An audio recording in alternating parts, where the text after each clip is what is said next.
Hi friends, and welcome back to my channel. I'm Ellen Gormley and I'm working on this pineapple series for you guys, and I have hit a stall, and I'll tell you why, because this swatch is massive. It is so big and I'm still not done with it, and I'm wondering, do you really want me to teach this entire thing? Because it would take a few hours to get through. So instead I have kind of resigned myself that I am going to kind of walk you through it without actually teaching every stitch of it, because it's just too much. Like, I think you're understanding the basics of pineapples now that you've watched the episode 1 and episode 2 of pineapples. And so hopefully you can see how intricate and gorgeous pineapples can be. So this is the third pineapple in the pineapple series that I've been doing. And excuse my weak voice, I'm still recovering from a cold that has taken me way too long to recover from. So as I'm pinning this out so you can get a better look at it. So this is a swatch from, from this book. This is where I've been teaching the pineapple series, from this book, from the Japanese stitch book that I probably got on Amazon. And the pattern is pattern 77, I think.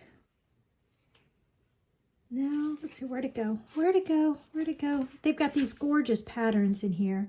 Maybe it was this one. Yeah, I guess it was this one. Yes, it is this one. So it is pattern number 70.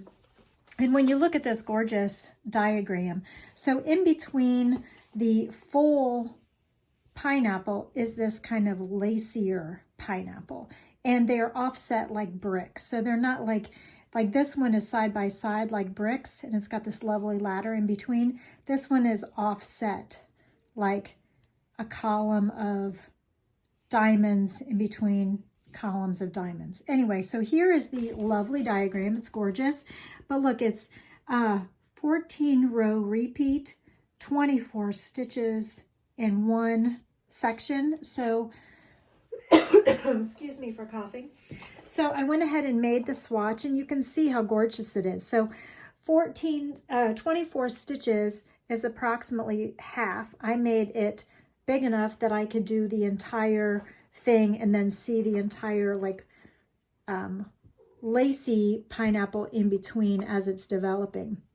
So here's the bottom half of this piece that becomes the cap of the next one.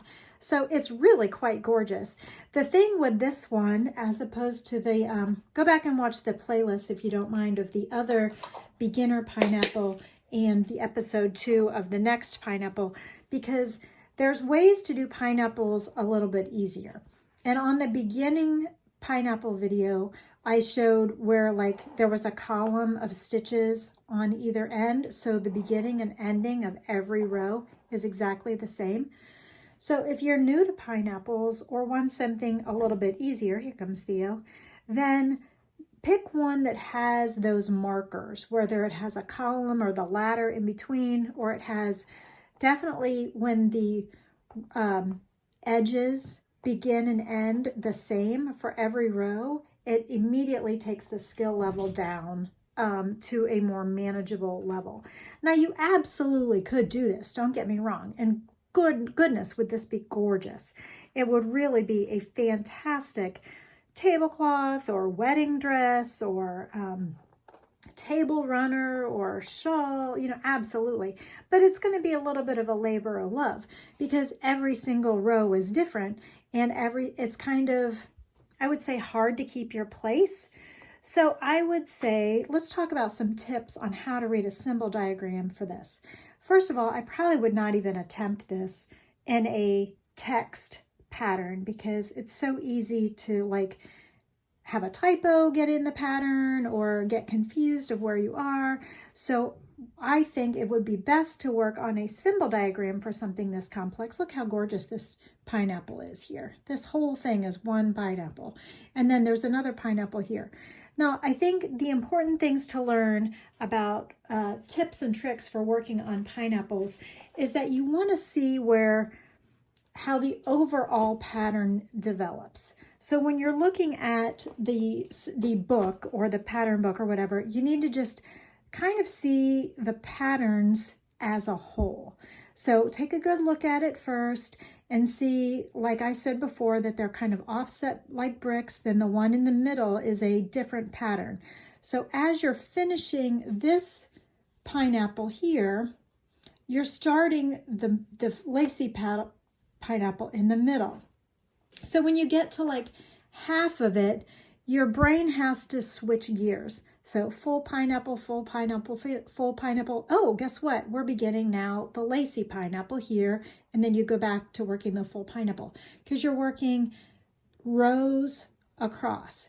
Also, I wanted to show you that as the pattern progresses, it's not gonna look straight across. In fact, some of the rows really undulate as you're working them until you work the next step. So if the top of your piece is looking a little uneven, it's not working straight across, that's okay. Have faith and keep going.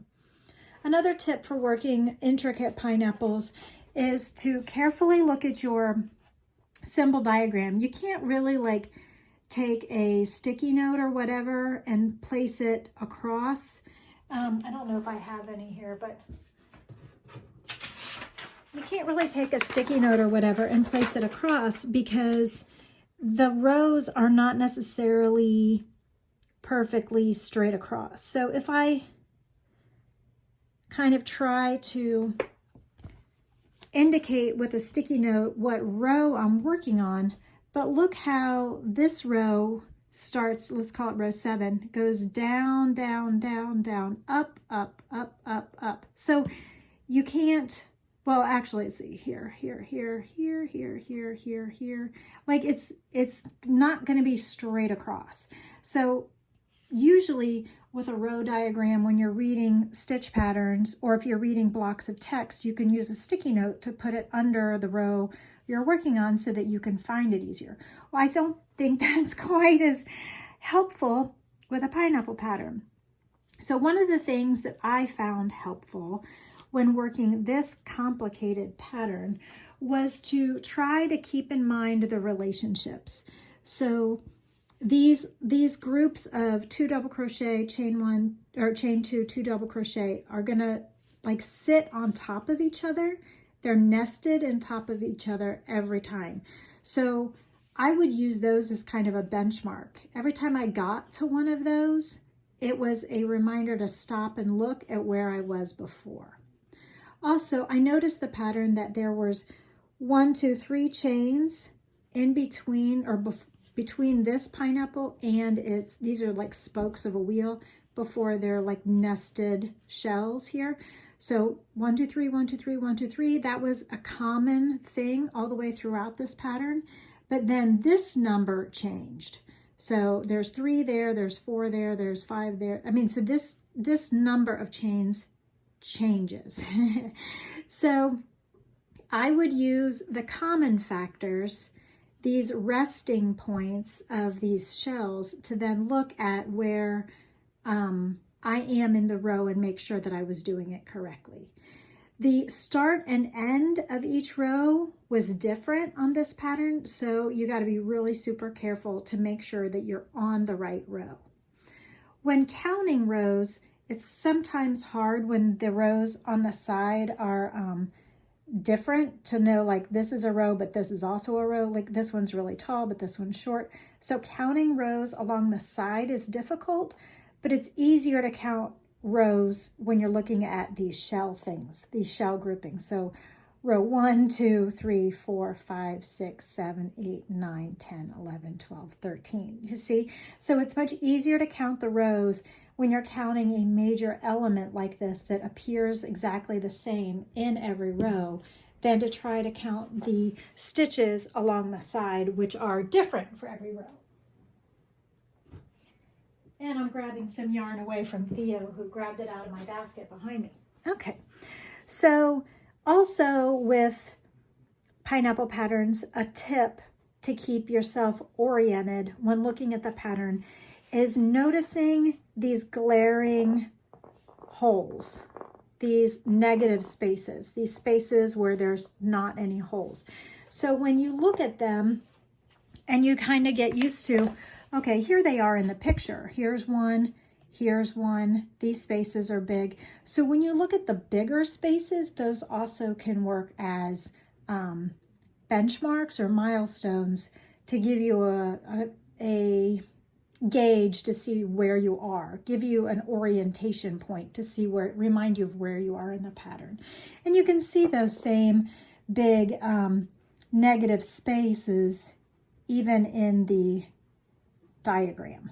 Okay, so your item should look exactly like the diagram.